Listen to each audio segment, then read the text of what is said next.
Bambi is not a real deer, sorry, but Bambi is a believable deer. Ariel is very believable as a mermaid. The behavior, the characters that you are creating should be believable. And that really forced me to really dig deep into the emotion of Simba.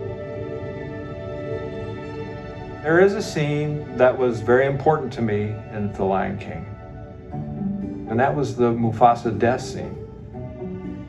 After the wildebeest are cleared out, Simba comes down and he's looking around for his dad, and then he sees him.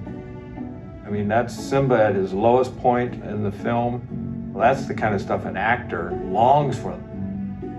And so I really was excited to get into that sequence, building on what had happened early in the film. When you first see Simba and Mufasa together, he comes bounding in, jumping on his dad, tugging on his ear. He's like, come on, Dad, Dad, Dad, Dad, Dad, Dad, Dad. So you needed to have that foundation built so that when he's essentially attempts to revive his dad, and he's pulling on the ear and nothing happens.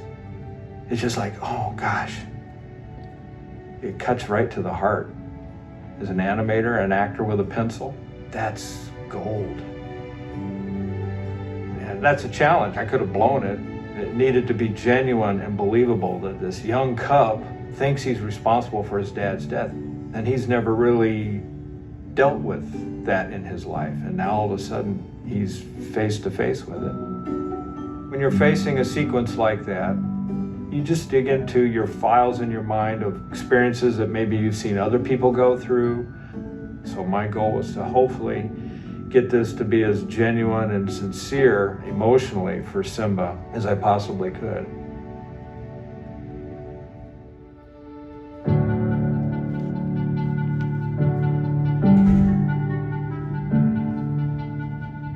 Having been at the studio now for many years, I've had the opportunity to create a lot of different characters.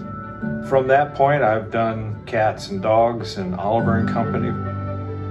I helped work on the bear fight sequence in Fox and the Hound. And then after that, I kind of hit a sweet spot with a lot of our leading ladies, starting with Ariel. And I also animated Belle for Beauty and the Beast. So I've been dubbed the princess guy at the studio.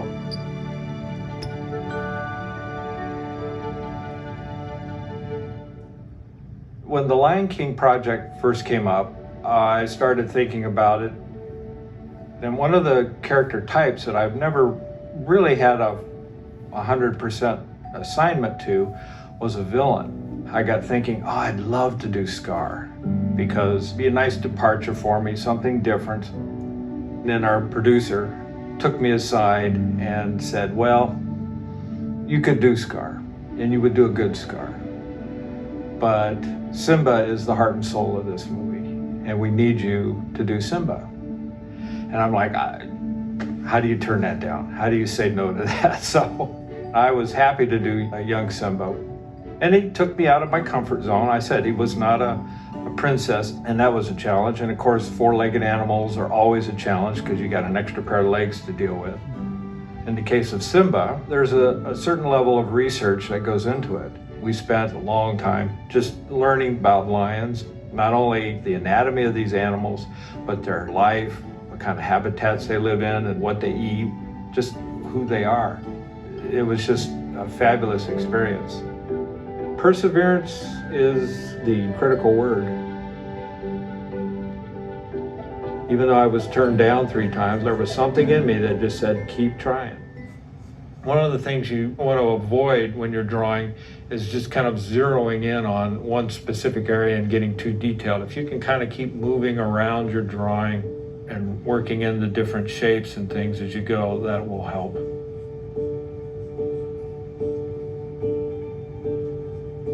Let's go ahead and add his tail here. His tail comes up again, like the ears. Tails on these kind of animals are very much an indicator of how the animal, how they're feeling, what they're thinking.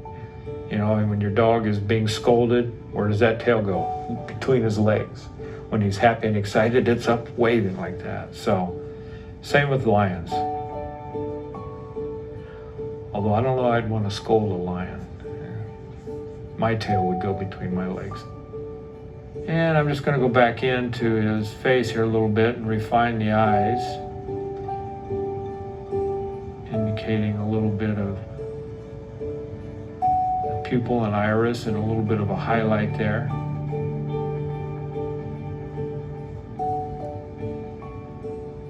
The eyes are very important on our characters. It's been said, you know, that the eyes are the window to the soul, and that's very true in animation. And we'll just kind of reinforce some of the shapes here. We kind of can shade the end of his nose in because it's dark. Indicate his nostrils so he can breathe. Oh, whiskers. Very important part of a big cat are the whiskers.